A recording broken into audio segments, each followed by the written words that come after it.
This video is about verb tense, particularly imperative. So what is imperative? Imperative is a command. Let's look at an example so that this makes more sense. The verb to go in German is gehen. We are going to command people to go left, or links. There are 3 different ways to make this verb imperative. I command you to do something. There are 3 yous in German. Let's conjugate them in the present tense on the left and in the imperative on the right. We have du gehst, ihr geht, and sie gehen.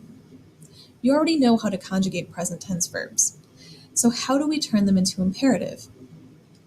For du, you will subtract st. For ihr, it is exactly the same. And for sie, you will flip sie gehen about. So let's look at what the imperative is. Geh links for du, you took the st off of gehst. Note, there is no pronoun. Geht links for ihr. You kept it exactly the same. But this time, there is no pronoun. For sie, you have gehen sie links. Formal gets a pronoun. You can see the rules in the middle. These are the rules for imperative. Inseparable prefix verbs like mitbringen, for example, you conjugate the verb the same way as above, but the prefix goes at the end. For example, if you wanted someone to bring wine with them, it would be bring Wein mit, bringt Wein mit, or bringen Sie Wein mit.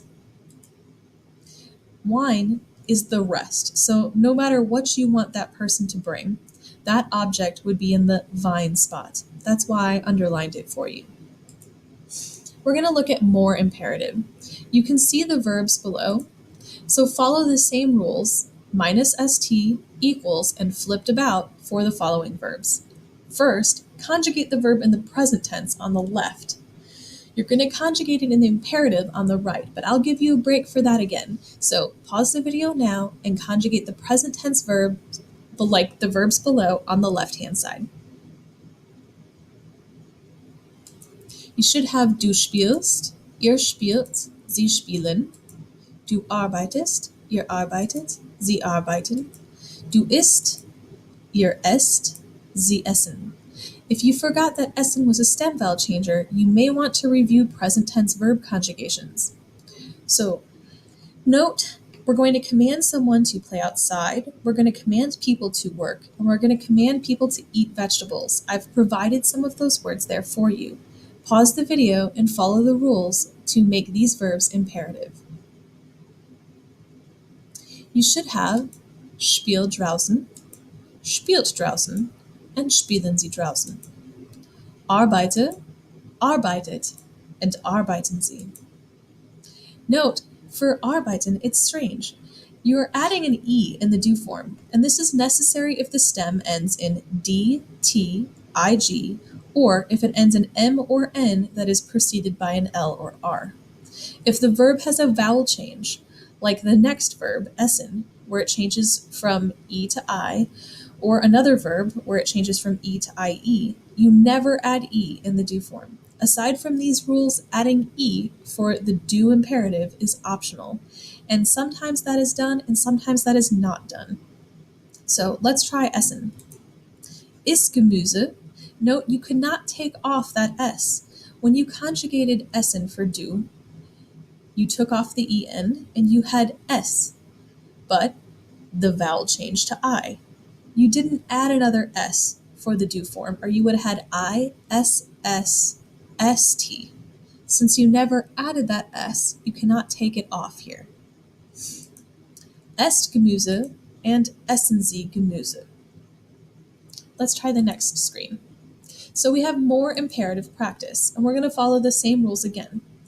Biegen is to turn, like turn right at the next street. So try biegen, nehmen, command people to take another piece of cake, and lernen, command people to learn German. Pause the video now and do the left-hand side where you conjugate these verbs in the present tense first. You should have du biegst, ihr biegt, sie biegen, du nimmst, ihr nehmt, sie nehmen, du lernst, ihr lernt, Sie lernen. If you forgot that nehmen was a stem vowel changer, you may want to review stem vowel changers. Now follow the imperative rules and pause the video to turn these verbs into commands on the right-hand side. You should have bieg or biege rechts, biegt rechts, and biegen Sie rechts. For nehmen, you should have nimm noch ein Stück Kuchen, nehmt noch ein Stück Kuchen, and nehmen Sie noch ein Stück Kuchen. For lernen, you should have lern Deutsch, lernt Deutsch, and lernen Sie Deutsch. Note, I did not give you the word for German. You should know the word for German at this point. So there are two important irregular verbs. Two of the most important present tense verbs are irregular, and you know what those are. They tend to be the most important verbs in every language, to be and to have. So we have here haben. So we're going to tell people not to be afraid. But first, take a moment, conjugate haben for du, ihr, and sie. You should have du hast, ihr habt, and sie haben. So now tell people, have no fear. Habe keine Angst. Habt keine Angst. And haben Sie keine Angst. This verb is a little bit unfair in the do form. That's just the way it is. I'm sorry. The other irregular verb is sein. It is so irregular and imperative that you just need to memorize it. Sein is to be. So we're going to tell people to be calm or quiet, which is ruhig. Sei ruhig. Seid ruhig. Seien Sie ruhig. You may want to add please to the last one, which is bitte. So this is imperative wrapped up. If you have any questions, feel free to ask.